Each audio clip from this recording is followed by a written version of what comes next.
Красавской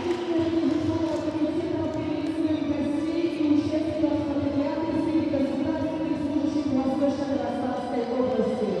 Сильнейшие государственные служащие собрались сегодня, чтобы показать свои лучшие результаты не только в работе, но и в спорте. Енді бүгінгі спартакиадамыз бұл мемлекеттік қызметшілердің арасында өткізілетін дәстүрлі шаралардың бірі. Енді тәні саудың жаны сау дейді.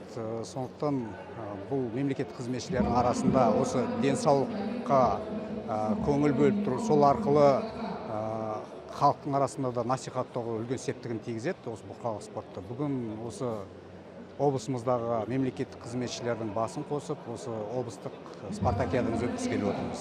Бұл жерде бірнеше командалар қатыспақшы, яғни бұл жерде аудандық деңгейдегі әкімдіктер, сондай-ақ облыстық деңгейдегі басқармалар, аумақтық департаменттердің қызметшілері қатыспақ. Және бұл бағана айтып өткенімдей, бұл дәстүрлі шара. Неліктен? Себебі бүгінгі таңда корпоративтік мәдениеттің бір бөлігі деп айтсақ болады.